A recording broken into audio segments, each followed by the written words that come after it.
Hello, today I'm with Simon Jones from Air Quality Matters. We want to touch on a few topical points. Air quality has been certainly in the press, the media for the last few years. Obviously, we've had COVID, which really highlighted the importance of indoor air quality. And more recently, we've seen the issues surrounding condensation, damp and mould, and obviously the negative health impacts for that as well.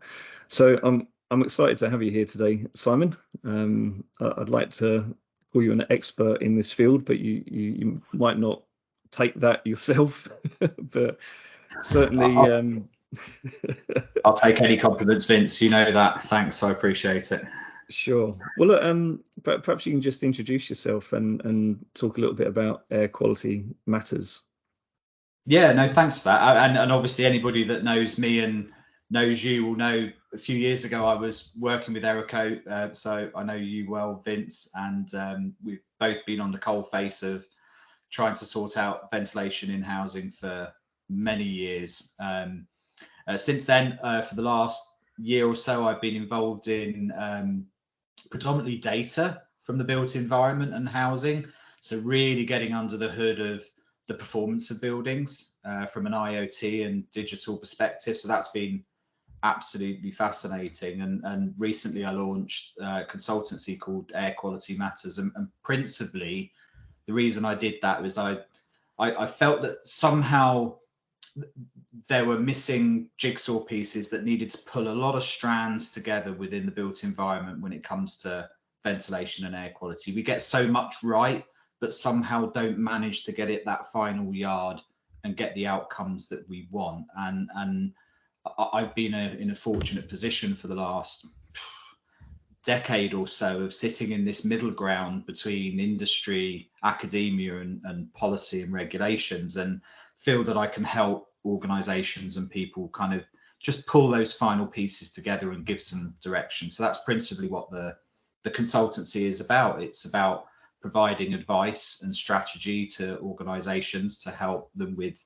ventilation and air quality outcomes, to help them communicate this piece better, because I think that's something we do poorly, both in communicating and understanding what we don't do well, but also talking about what we do well better and providing some guidance and signposts for people in what works, and then helping businesses in this sector to succeed as well. So that's principally what I've been doing. And as you can imagine, in the last few months, a lot of conversations have been around this what next question for condensation, damp and mould in particularly housing, because we've all been through a horrendous winter when it comes to this subject, as we know.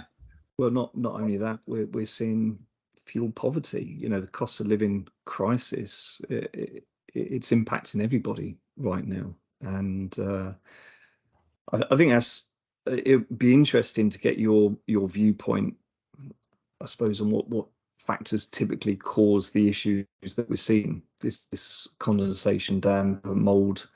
I mean, it doesn't have to be in social housing, but that I suppose the sector that we're working in mostly, it's surrounding that. But I'd certainly like to hear your views on what the contributing factors are on that front.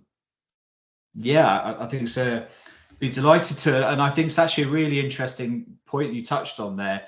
We talk about social housing because it's a part of our built environment that's well governed, and actually the outcomes in social housing are often better than we see in, for example, the private rented sector. Never mind the privately owned sector can be even worse. There's a whole sector of society that are asset rich and cash poor that are in horrendous conditions. There's very little mechanisms there and very little visibility for us to do much about it, which is a real problem. The private rented sector is starting to play catch up. We're starting to see some rejigging of the governance and laws around that. So hopefully that's going to start to improve that sector somewhat. But there's no doubt about it, social housing has been really under the spotlight. We had the death of that poor 2-year-old couple of years ago really came into the spotlight this winter as part of the coroner's report, and that really set a whole domino of effects off when it came to the housing ombudsman and the regulator for social housing, and right up to political levels to really start to take some action in this sector. And that's really why we're all talking about this now, isn't it? It's a hot topic. And I think what's been really interesting actually is that I think both you and I have seen over many years condensation, damp and mould has been a real seasonal topic. You know, it rears its head every winter, and we kind of get to this time every year, we're all sat here now in shirts looking out at sunny weather, and the conversation seems to die and go away, but it hasn't this year. It really hasn't. It's still in the press. It's still being talked about right across the supply chain. So maybe that, if nothing else, has taken this out of a seasonal conversation and moved it into a multi-annual problem to sort out. And that I think is a positive thing.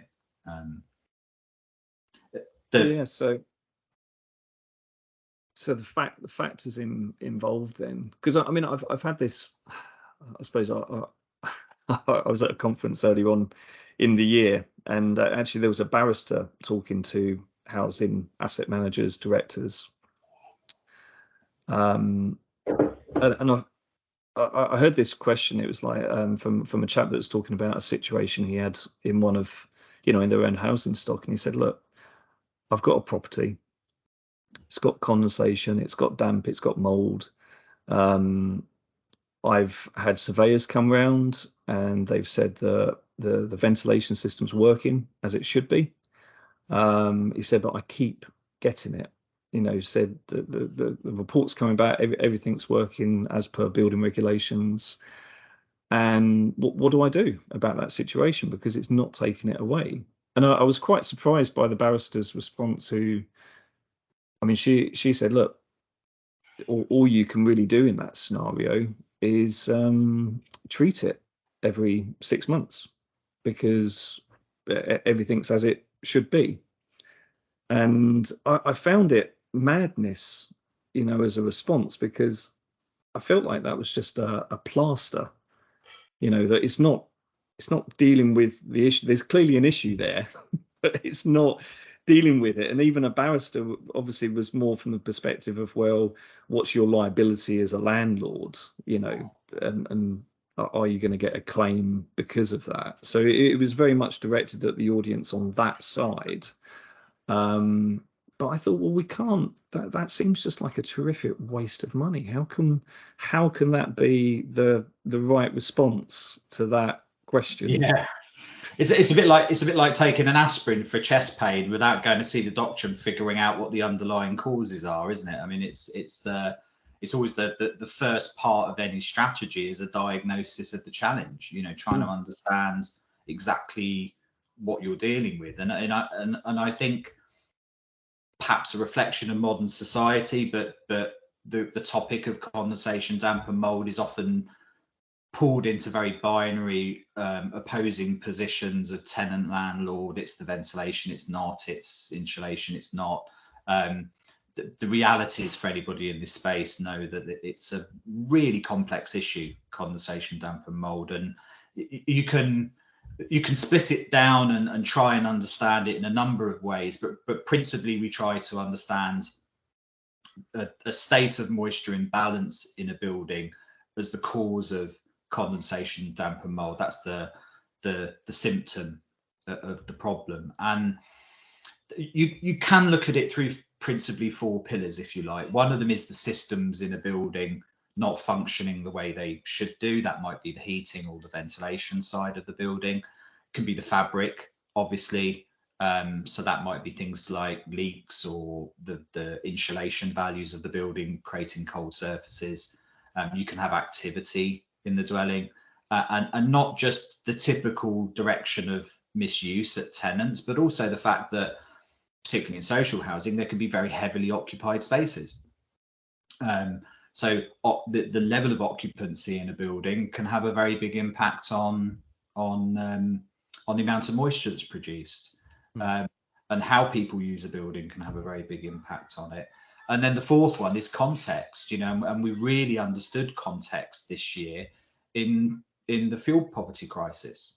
You can have a ventilation system working well and insulation being relatively good and activity being well managed in a property, but if you can't afford to heat your property and you don't get that property above 12 or 13 degrees through the winter, you're going to have problems with condensation, damp and mould, I'm afraid, if there's any level of activity in that building whatsoever. So there's this huge mix under any one of those four pillars, if you like, that can cause damp and mould. So if we just take a couple of them, like as an example, fabric of the building can be anything from cracks and leaks in the wall or gutters. It can be interstitial condensation. It can be the U value of the wall. It can be the thermal bridging of the fabric. It can be principally the design of the building can be poor.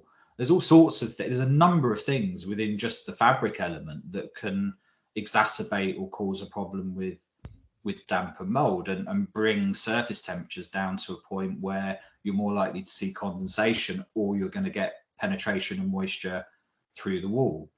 And systems are another complex thing. When we talk about lack of ventilation, we all think of about a crappy bathroom fan, that comes on and off. But it's far more than that, as you know. It's about how we expect air to move through a property. Are fans and vents properly located to help that? Are there undercuts under doors? Is it sized for the type of use that building is to be expected? That's where things like demand control ventilation become so powerful, because they can react to some of those changes. But it's not just the ventilation. When we talk about systems, we often we have to think about heating as well. You've got poor zoning or poor heating control. You can get rooms that are cooler than others. You can get quite varied climbs and falls in temperature, which are going to exacerbate condensation as well. So it's a really complex jigsaw piece to unpack, even in the building physics element of it, before you introduce social science and people to the mix and behavioral science. So I think my concern anyway for condensation, damp and mold in the context of the crisis we've had this winter is that a lot of money is pouring into this sector at the moment. We're seeing at the governance level of housing authorities recognition of the challenge and the risk here now, and they're under scrutiny, as we know.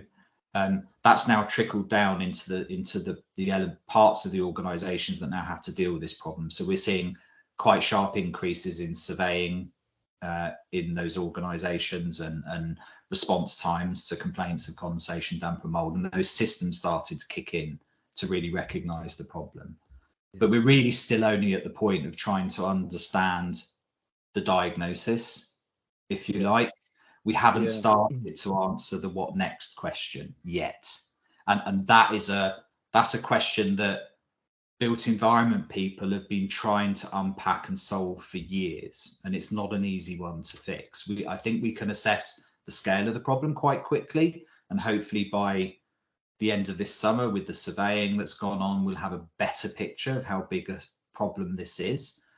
But that understanding the problem doesn't fix the problem. It's just the first part of the jigsaw piece, if you know what I mean. And that's the thing. It's the understanding to start with. I mean, obviously this issue has been around for a long time now, and I think I'm probably fair in saying that a lot of providers wouldn't want to highlight the fact that they have got issues, like it's a dirty secret. That whereas that's probably one of the things that has been quite good to see, that there's been an openness from providers saying, well, actually, look, we do have these issues. We're not trying to hide them under the carpet. We are being frank about it. And I've even heard of council saying, a council in particular in London having an amnesty, a mould amnesty, saying, look, please come forward if you've got mould, whatever it is, and we can understand the scale of the issue, and then try and prioritize those into what's needed immediately, or we can do that. But I think there's been a lot of talk around lifestyle issues, and I think perhaps not understanding the issue of the problem, the reason why there's mold, and we've had that on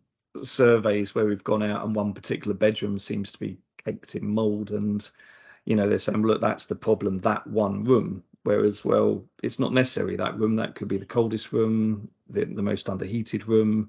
Moisture is just migrating there, and that's where you're seeing the problem, the final problem. But that's not necessarily the root cause of it. So there's a lot of acknowledgement in terms of, yes, we've got problems. There's obviously just blaming it on lifestyle, which arguably is a bit of a lazy way of saying it's not our problem, isn't allowed anymore. I guess the concern at the moment is, well, if you're a social housing provider, you've got a team, what are you doing? Where are you seeking answers to overcome these problems? And have you got any examples that you could share, or any insight on that front? Because I'm sure there's a lot of people that still haven't got the answer at the moment. Yeah, and I don't want to underplay the importance of the diagnosis part of this thing at the moment, because there's still a lot of that needed, even though it's only the first part of the jigsaw puzzle. You mentioned a couple of things there that I think were really important, and one of them is that there is this kind of cathartic thing that's happened this winter, is that finally we're starting to see organisations recognise they've got a problem. It's that classic, the first part of the journey is recognising you've got a problem. Peace, yeah. Right? Yeah. But equally, and the Ombudsman has pinpointed this as well, we still need to find the silence here. There's a lot of people that aren't raising their hands and saying, I've got a problem with condensation, damp and mold, both internally within the organisation, but more importantly at the tenant end. And I don't know if it really stuck with me, the first Ombudsman report on damp and mold that he did a couple of years ago, and there were a couple of really salient points in that. But one of the pieces that really stuck with me is the pride that people have in their own homes and the embarrassment they feel when their homes aren't up to standard, when their homes aren't nice places. The reason that resonated so much for me was because it came at a time when we were all spending a lot of time at home because of the COVID lockdowns. And I think a lot of people will resonate with the fact that homes were a place of safety and solace and recuperation and safety, right? And for large swathes of our population, that is not the case. They're places of stress and embarrassment and health risk. Can you imagine having gone through the COVID crisis and being in lockdown and your home being that to you, rather than a place that you can protect your family and be safe and comfortable and recover? That really resonated with me. And you only have, you only have to see the way some people react when an in-law comes to visit, that that we need to tidy up more than we ever do and clean more than we ever do. That feeling of wanting your home to be nice for people, and that trickles down. People don't put their hands up when the home falls to a point of disrepair that you feel embarrassed about where you live. People won't talk about it. And that's one of the big challenges, and one of the reasons the Ombudsman, I think, has raised it, is that we need to find the people that aren't talking and aren't saying that they've got a problem. And that really then comes down to how well you communicate that internally within the organisation. Around, you probably hear the dog in the background, sorry for that. That really becomes important then, how we communicate this within the organisation, that housing associations get very little opportunity to access properties. You know, it's only when there's a boiler visit or a kitchen replacement or a social visit or whatever those mechanisms are for gaining access across the threshold. We need to communicate the importance of damp and mould right across the organisation, so that it can be picked up even if it's not being recognised by the tenants, that everybody within the organisation recognises how important it is to raise a red flag and say, no, look, this property is struggling for whatever reason. So to understand the causes of damp and mould as clearly as we can in all of those 4 pillars, and for anybody within the structure of the housing association to be able to pick that up and see it and go, well, I'm not seeing it, but I'm seeing some of the drivers here that would cause it. I think recognising that and finding opportunities to pick up damp and mould is really, really important. I think that's it. I think that probably answered the question from that perspective. Yeah.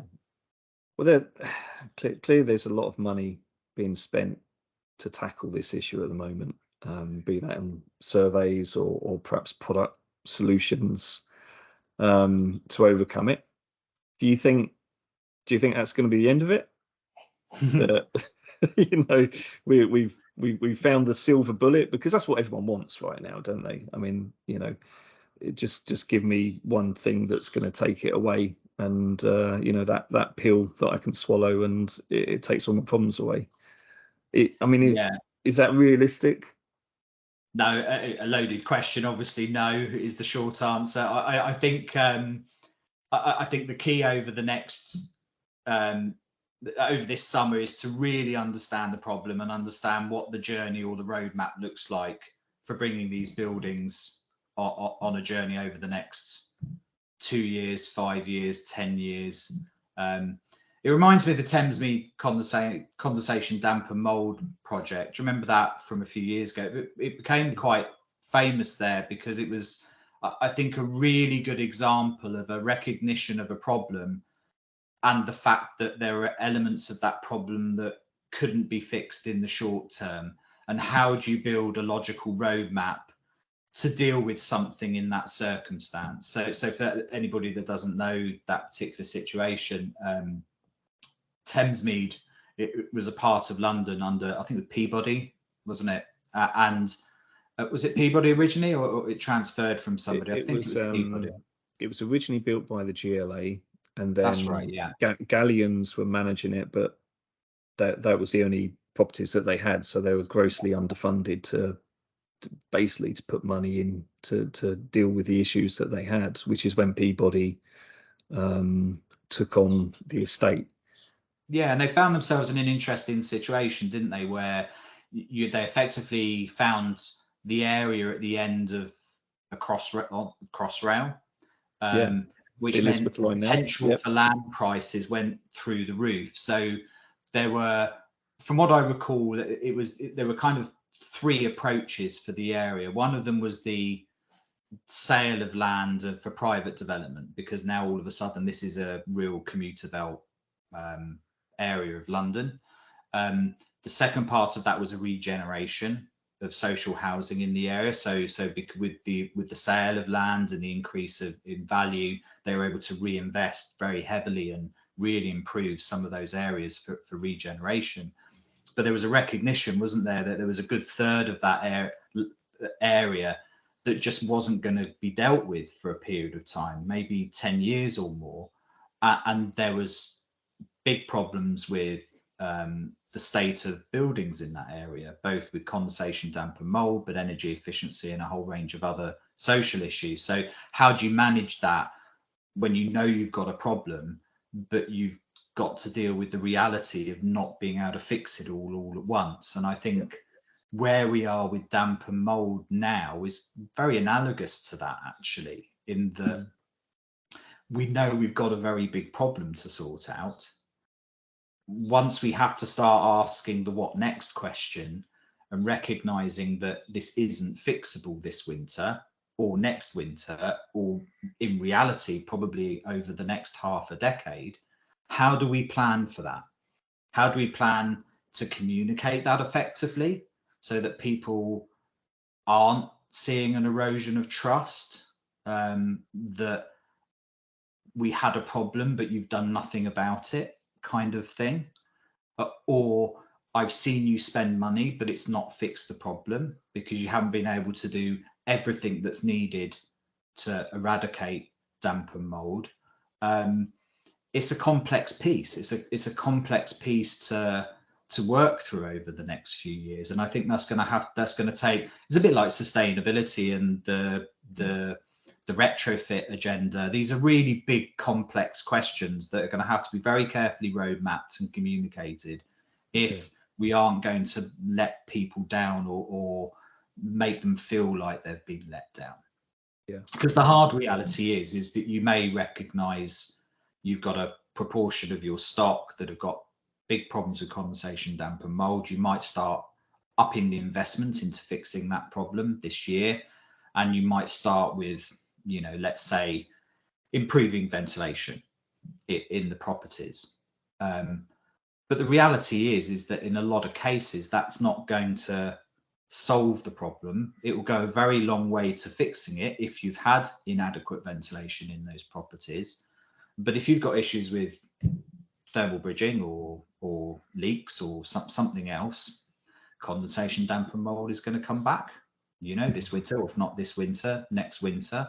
And then you start to see an erosion of trust over time. So I think the important thing about building strategies for condensation, damp and mold is that it's joined up and long-term and communicated well, so that people understand that this is a journey. And I think one of the big ways we do that is stop it being a them and us, a tenant landlord fight or dialogue, and we put the building at the center, that this becomes a tenant landlord fight with building physics, you know, a recognition that this is a complex problem to solve and that everybody has a part to do in it, and it's a journey we've got to take that building on, and a recognition that there are probably some buildings that this is just not fixable. That, you know, that whether it's cost optimally or just purely they're so bad that there's always going to be some element of condensation, damp or mold in the property. One of the interesting things, and when you look at exemplars going on at the moment, one of the interesting things is the impact data's having in that. So if we're seeing it with IoT technology going into social housing in such a rapid scale, for example, and why that's valuable is that if you can imagine you have a block of your stock that has an issue with condensation, damp and mold, and you start fixing elements of those causes over the next couple of years, anecdotally, those improvements might not be very big. People might still see damp and mold coming back, or they might not be paying that much attention. It's very difficult to understand the impact that spend is having. But when you actually have data coming out of those buildings, that changes everything, because you can see an impact of an intervention. You can see a change in performance of that dwelling because the vapor pressure differential, the moisture loading in that building is impacted by an improvement in ventilation. We see an impact in how long it takes to heat or cool a building from the data because you've improved the insulation values. We can see changes in behavior in the building with the data. So all of these interventions under these kind of 4 pillars, you can see with data, and I think that will be very valuable, not both for the tenant, because they can see that there is an improvement, a measurable improvement, but also internally, that when we're validating spends, that we're not just pouring money down black holes, or it's seen as pouring money down a black hole. You can actually validate that spend. And you know, we've had this battle, Vince, where it's incredibly difficult in some quarters of housing to get people to justify spending hundreds of quid on improving ventilation. because we've done it before and it never worked before, and it's just more money down a black hole, and that's not solving the problem. It's the tenant's fault, or it's that fault, or whatever. You know, now it's quantifiable, which I think is going to be enormously helpful. Yeah, totally. And I mean, going back to that Thamesmead project, I think there was one of the things that stood out for me is there was actually quite a big desktop exercise to understand what properties were problematic already, and also to set up a matrix for categorizing those people as well. You know, should they, I mean, the categories were low, medium, high risk, and I think from memory, the properties that were looked at, it was like a third split. So a third of those properties would be low risk, third of the medium risk, and a third high risk. And what information was taken to categorize those into low, medium, or high risk came from previous repairs, call outs to those properties, whether those tenants fell into a high risk category from vulnerability perspective. You know, children under the age of 12, those that are vulnerable, you know, late are elderly, maybe they've already got some issues, COPD, something like that, you know, respiratory issues. But I was quite amazed that there was actually quite a lot of information that could be gathered from that landlord already that they had to then categorize, and then when those measures are being carried out, if it was a high risk home, you can guarantee 99% of the time it would have mold in there, and it would be all the characteristics that would relate to a moisture imbalance, you know, a higher amount of moisture in that property than any system could deal with.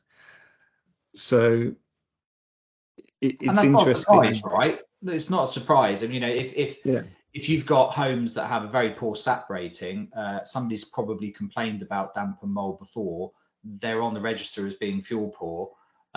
There's a very good chance that home's probably still got a problem with condensation, damp and mold, right? If nobody spent any money to fix the building and the home is still fuel poor, and there was a complaint in the last 6 months about damp and mold. So I think what's interesting about the Thamesmead project was a little bit like a precursor to what's going on now at a grand scale, is that it was Peter Rickaby was part of the consultancy that did that. He was basically asked, right, here, we need to figure out what buildings are at risk in this portfolio of stock, which is exactly what the housing associations are all having to do now, is go, right, okay, how big is this problem? And a lot of the information you need is available to you already, you know, in the CRM systems that you keep, the SAP data you have on buildings, the other social data you have on fuel poverty and health risk and all the other factors. You can do a lot, as you say, to matrix that and try and understand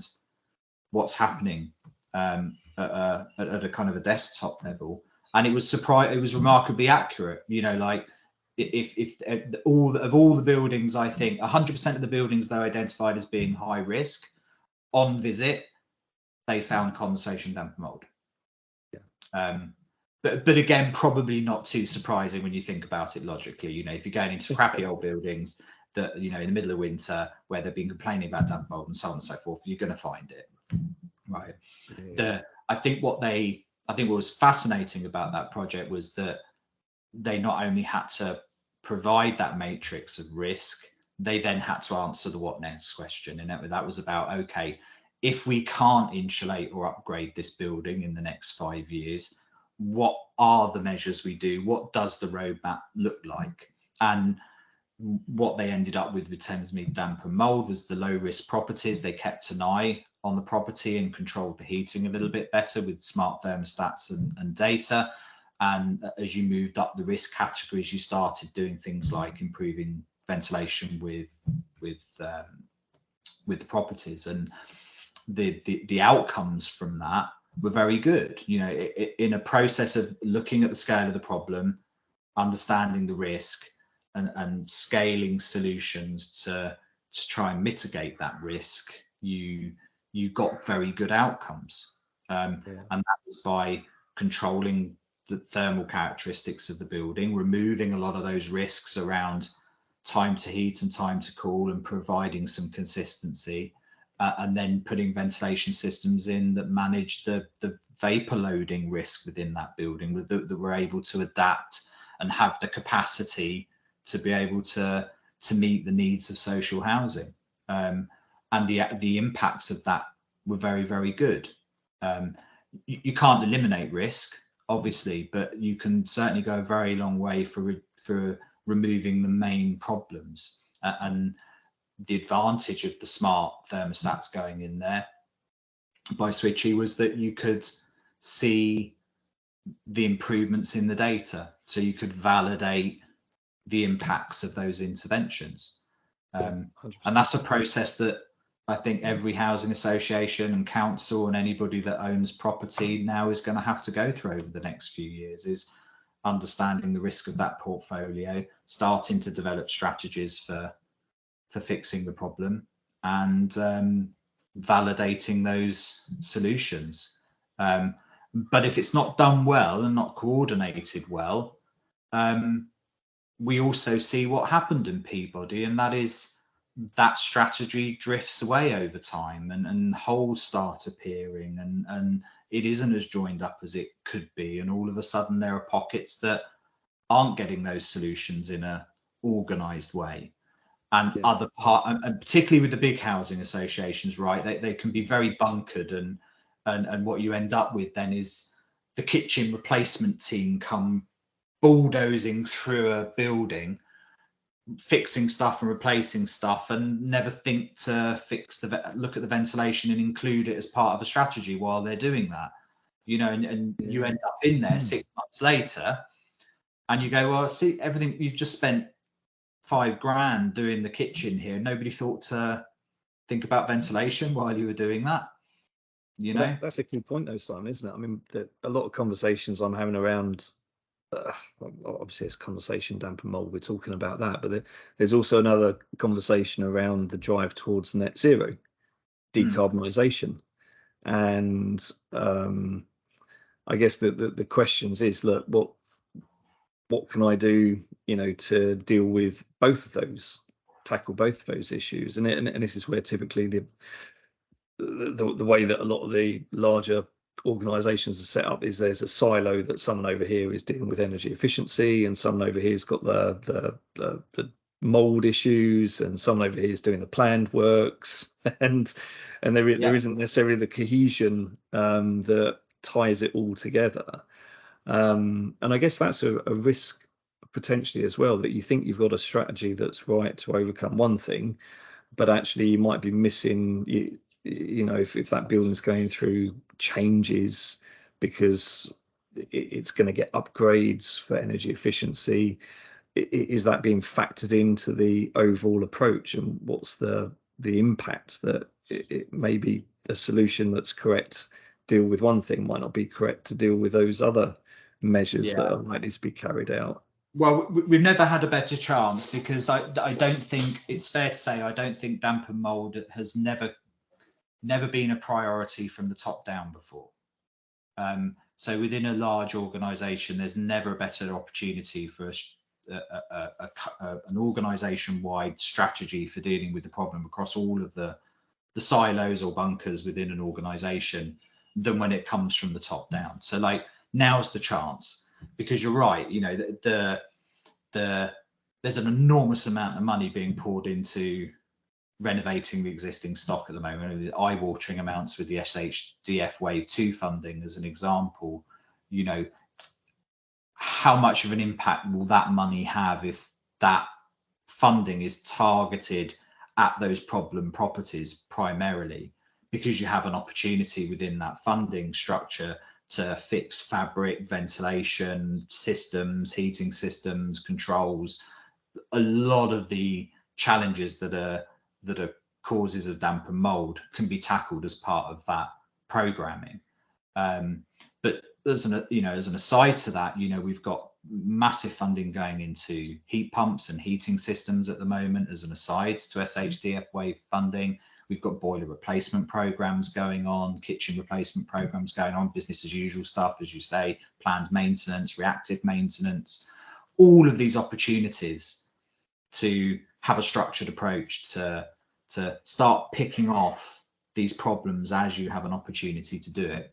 It's very similar to the retrofit challenge, is that you have the ideal, which is the deep retrofit, you know, the you get in there once, spend 30 to 60 grand and do everything in one go. And the advantages of that spending that amount of money has, because it's coordinated by retrofit coordinators, it's got the funding to absorb things like ventilation improvements, and it's a holistic systems approach to the building, and stands a much better chance of success. Because at the other end of the scale of that, you've got single measures approaches, which is somebody's flogging cylinder lagging, and another guy comes along and is selling solar panels, and you know, and trying to coordinate that and get a joined up approach to that is much harder. But you can't ignore it. It's part of the system and always will be. So how do you develop the systems and strategies to do both well? Because not everybody can afford to do a deep retrofit. You know, a lot of people are going to pick this off and take a building on a journey over time. It's where things like renovation passports come in, you know, to try and roadmap that a little bit better. But damp and mold is going to be the same if you think about it. We're going to have opportunities to hit the problem hard in one go. You might have funding to do a lot of the things that will fix damp and mold just for the sake of that, or as part of a deep renovation, or as part of a void program, or something like that. But a lot of the circumstances to have incremental improvements are going to come from the business as usual within those organizations. Those visits, those decorating, the simple void works, the kitchen replacement stuff, you know, boiler replacement programs, all of these present little opportunities to deal with those problems, pick them off. It's just getting a structure and a strategy in place and communicating it well enough that we're not missing those opportunities as that naturally that stuff happens. So it's a big piece of work. It's very exciting, but it's the concern for a lot of us in the industry is the expectation is built that this is going to be solved somehow this winter or next. And what are the implications to that when it's not? Over time, does it create a scenario where there's an erosion of trust, not only between tenant and landlord and vice versa, but even within the housing structures themselves, that those silos within the organization don't see these measures making a meaningful improvement and start to become disillusioned over time that this was a big thing in 2023, but it never worked. You know, I still see the same old problems. It's so and so's fault, you know, and we see that degrade over time. And that's the bigger risk, I think, is beyond this year, is because this is such a systemic problem, lack of investment in housing, lack of understanding and relevance of condensation, damp and mold over so long, that this isn't fixable this year and next. This is a 5, 10 year, 20 year thing. And how do we manage that? So I don't know, from the point of view that you're based in Ireland, so you look after Ireland and the UK. I'm interested to know if you're seeing the same issues in Ireland, or if there's a different approach in terms of what's happening there to what we're experiencing at the moment in the UK. Or if there's any parallels to sort of draw from, or maybe one approach is slightly ahead of the other, or is it just the same across the board? Yeah, well, I mean, fundamentally underlying it, we have very similar housing stock in a very similar part of the world between the UK and Ireland. So the same problems will out in this part of the world. It's different in Florida to the mining camps in Australia to Canada. You know, the environment creates certain conditions, and everybody has their own problem with managing moisture balance. It's just different impacts and different factors. So we have the same problem of underinvestment in social housing, lack of control in private rented sector, this rising up the scale of governance and concern. I mean, one of the interesting things is the approved housing bodies here in Ireland, a very similar model to the social housing organisations in the UK, and in fact, a lot of the talent moves between the two, particularly at a board level. So they have paid very close attention to what's gone on in the UK, particularly as this has become a governance risk problem this winter for the first time, where you've had political pressure and ombudsman pressure really starting to drill down on the UK and saying, right, your board's jobs are now at risk if you don't get this sorted out, you know. So I think it's definitely a priority here more this winter, just as a result of what's happened in the UK. The big difference in Ireland is it's much smaller. Obviously, it's a small population, just over 5 million.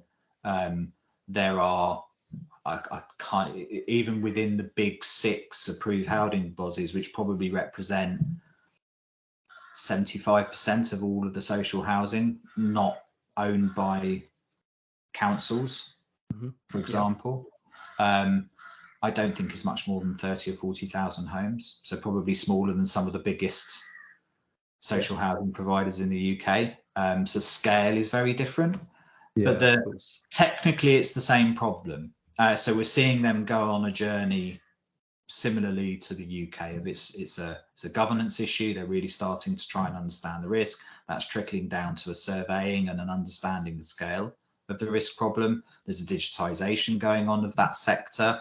So there's all of the challenges of trying to bring in digital skills into those organizations and understand the massive influx of data that's now pouring into those systems. Because it's not just the environmental data, right? That we've got CRM systems and legal systems, and there's a whole bunch of data pouring into the sector, and surveying data as well.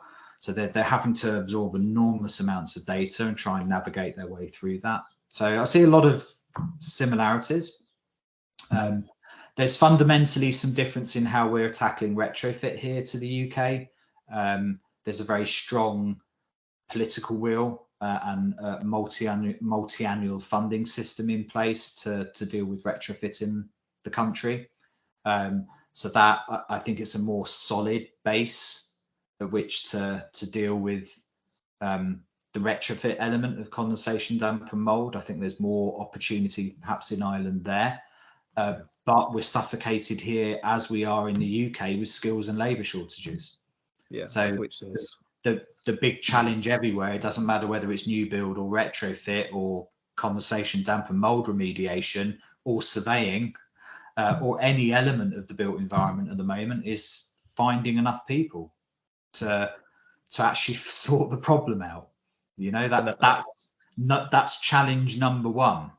Really, like, especially as we move now into the what next question of trying to fix this problem beyond, you know, the governance thing we'll figure out and the surveying thing we'll get through, and I think the scale of the problem will be known pretty much this year in its totality.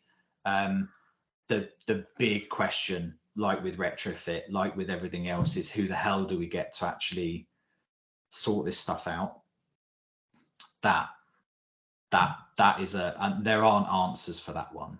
I don't think that's what's going to turn this from being a 5-year problem to fix to being a 10-year, 20-year problem to fix. Is that you're in a fight for skills and labour with the retrofit sector and with the new build sector. Yeah, there's a lot of upskilling that's needed straight off. I'd like to see, I mean, there's a lot of funding out there. I'd like to see longer funding periods. Certainly the feedback I'm getting from the contractors that are needing to deliver this work is saying, look, it's quite a challenge when you have these small contracts or small periods of time to deliver the works. What you really want to do is really invest in the infrastructure, in the teams, in the people, so that you can deliver it over a longer period. There's more, it makes more sense to have that agreed investment for a period of time, because then you can really get everything going. The worst thing that can happen is you get everyone trained up, everyone knows what they're doing, you get a system, and then the funding runs out because you didn't get it for the next year. There's an awful lot of lessons to be learned there, and Ireland went through that pain over many years. It wasn't a lack of money. It was always the systems that were in place that provided the consistency for people to have the confidence to invest in men and trades and vans and equipment and to scale the way that it was needed. And we'll see this with the SHDF funding, this rush to apply, this rush to meet certain deadlines. Then you have inevitably a much smaller window than you thought you had to get the work done, then a rush to get it finished in time to get your money, then an inevitable extension to that period because nobody was able to do it. And the amount of effort and energy that's absorbed in just dealing with that rubbish takes away from the energy that can be put into the systems to actually scaling and improving quality and consistency. And the reality is retrofit is hard. And if you want to attract people from the consistency of new build and the cleanliness of new build and the scale of new build across into a sector that's trying to scale, where there's new skills needed, where you've got a lot of soft skills required with accessing people's homes, you're not just going onto a building site and tidying up after you. You've got to create a consistency that enables young men and women who are doing the commutes up to London at 6 o'clock every morning to hit the sites to have the confidence to start a business up locally and start to create some localization of trades. It's a lot of the work that the likes of Retrofit Works and others have been trying to do, is create that infrastructure that helps those people do that. And we think it's hard there. Can you imagine how hard it is in condensation, damp and mold removal? That's going to be even worse. So you've got to create this consistency of funding and a systems approach that gives the trades and the skills the opportunity to have the confidence to build over time. And one of the key switches in Ireland actually was that they divert carbon tax consistently into that sector and ring fence it, and have turned that money into multi-annual funding so that it's not a race every year, because we had that and there were several circumstances where that next pot of money wasn't approved, and you had businesses that had tried to scale were then letting people go, losing knowledge and skills and having to rebuild it again every year because they couldn't build that. That's what's happening in the UK with that lack of consistency, and they've fixed that now, thankfully. This still doesn't solve the problem of lack of skills and labour, but at least you can build on that and build some consistency and try and attract people into now what is a good career. Very hard to divert a child from new build into retrofit if they're going to be in and out of work every year because the money runs out, or the funding hasn't been released, or the boss doesn't have the confidence to scale or promote you and build a team around you. Very difficult to have the confidence to put the young people that we need into that sector if you don't have that consistency. So it's absolutely critical, I think.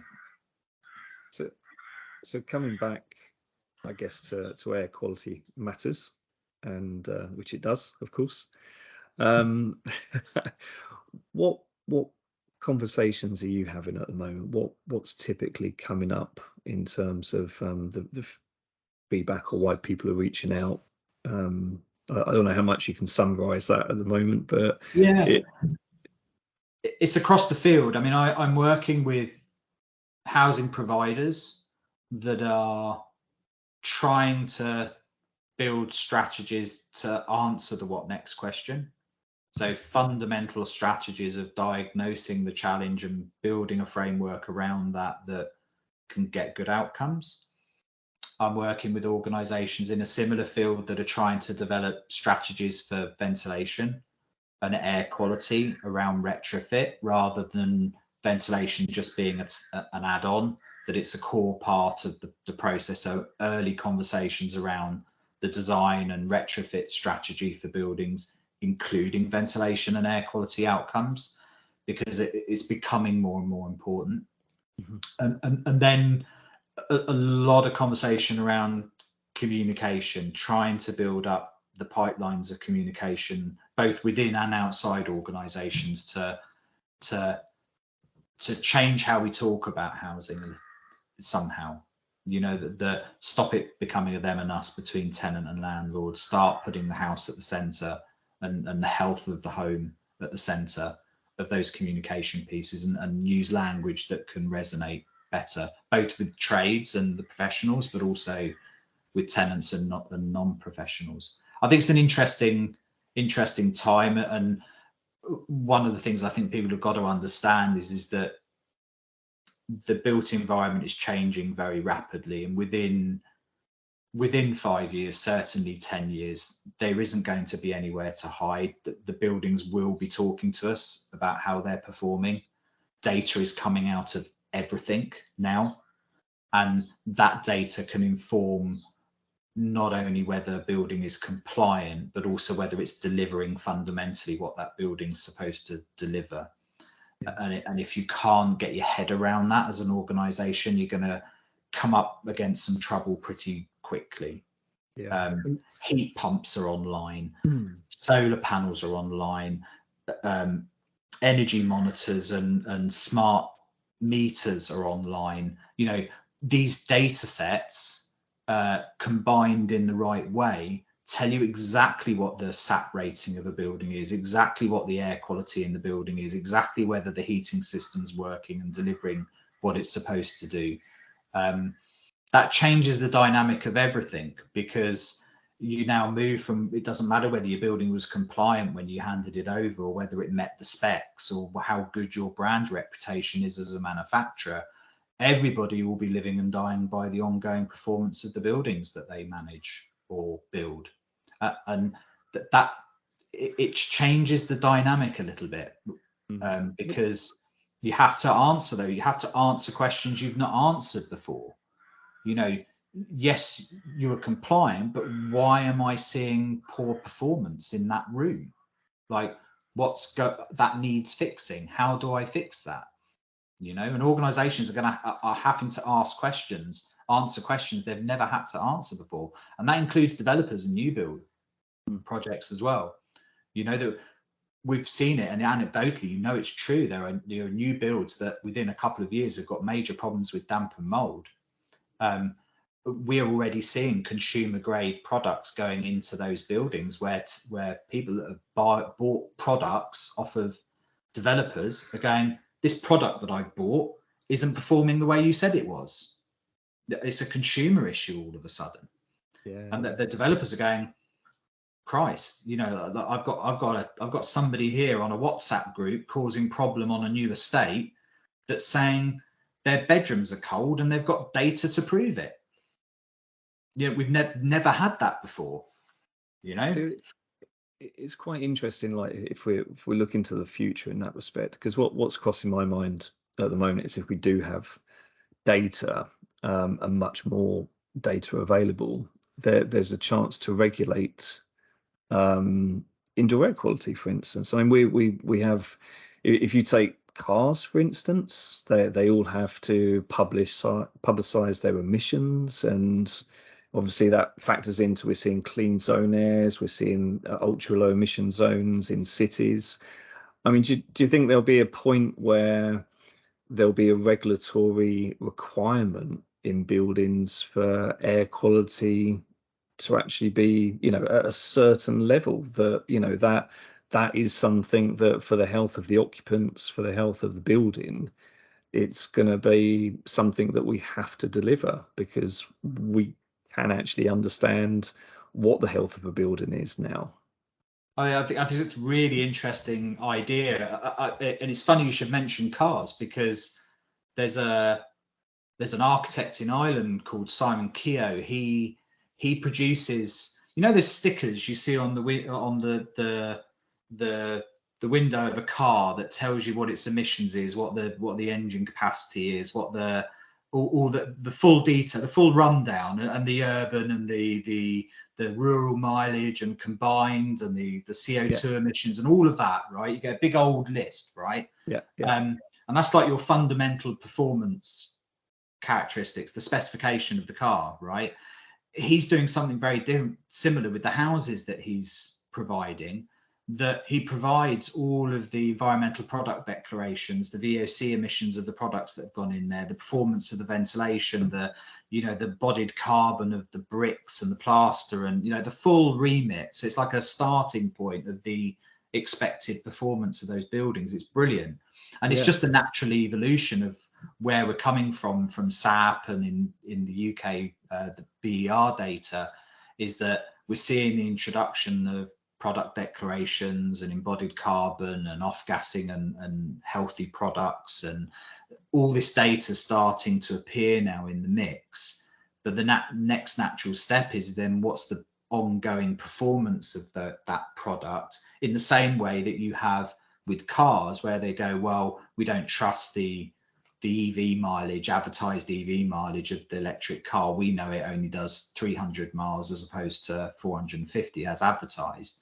You'll start to see similar things happening with properties. Can you imagine buying a Barratt's home and they go, well, look, it's advertised as an A, but we know from our consumer website that actually it's typically a C, ongoing performance. So people will start making purchasing decisions based on the ongoing data of those buildings, and air quality will be in that mix. The challenge with air quality particularly is it's quite a complex mix of chemistry and building physics. So harder to monitor, and certainly very difficult to draw straight lines from air quality outcomes to health outcomes, which is ultimately what you want to do. So that's a bit of a longer journey. Whereas when you're monitoring things like the energy performance, it's quite binary. It's costing 20 kilowatt hours to do X. It's quite a simple number to calculate. Whereas to try and understand what's going on in the thick pea soup of VOCs and particulates and gases and so on in a building is really hard, and certainly very difficult to draw a line from that to an outcome, a health outcome of the building. But we've already started to see elements of that with things like CO2, where you're monitoring something like CO2 to understand the ventilation performance of a building rather than an air quality outcome. So there are kind of middle steps that will get us a long way to that. And that's where you're starting to see standards for the built environment pop up that are including air quality metrics now. So things like BREEAM and LEED and WELL and RESET and FitWell, many of those have housing elements to them now, and they are starting to include air quality characteristics as part of that standard. And of course, at a very high level, we also care around things like asset value and ESG and these other things as well that are really impacting how we report the value of these buildings and assets. And that's something that is not so visible, but is really driving some changes in the industry at the moment, is that if you're sitting on a block of apartments, part of the valuation of that asset now is the S in ESG, the social impact, and under the social impact are health and well-being outcomes. So if you've got a block of apartments that has problems with overheating and poor ventilation and air quality, it's going to directly impact the value of that asset. And people that own those assets are making decisions on what they invest and divest from at the moment, not just on the energy performance of those buildings, but also on the potential social health and well-being impacts of those buildings. That's already happening. You know, it's really interesting. And social housing, to bring it back to there, isn't immune from that. You know, if you've got a massive spending program on new assets over the next few years and you're trying to access green finance to do that, you will have to take account of that element of it. So with social housing also, you know, they really do now have to include the environmental and social impacts of those assets, you know, to both access finance but also understand the asset risk over time. It's quite interesting to see. Yeah. The landscape is changing. It's forever changing, but it seems to be at a very rapid rate at the moment. So I suppose to summarise, you can imagine it's quite a broad spectrum of conversations I'm having at the moment. But that's why my focus predominantly is on ventilation and air quality. That's what I know. It's what I'm capable of kind of putting a lot of those strings together. The goal for all of us is to get good outcomes here. We want good ventilation outcomes. We want good air quality outcomes, because air quality and ventilation are central to the human experience of the built environment. So it's worth getting right, because its impacts are broad but very deep as well. You know, the impacts on health have enormous costs to us downstream.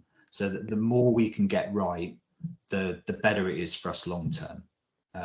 And we saw the worst case of that with the death of the 2-year-old in condensation damp and mouldy buildings, you know, exacerbating a health condition.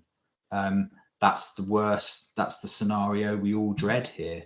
But in between that and good outcomes is an enormous spectrum of long-term chronic health impacts and well-being impacts of being environments that don't perform.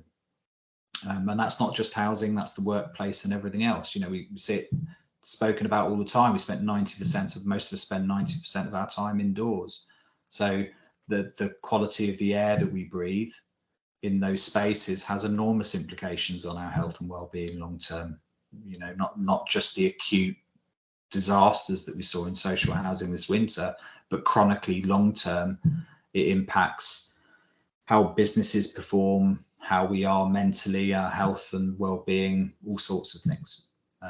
So I think a lot of people care about this. It's just joining the dots, you know, and pulling it all together. Right.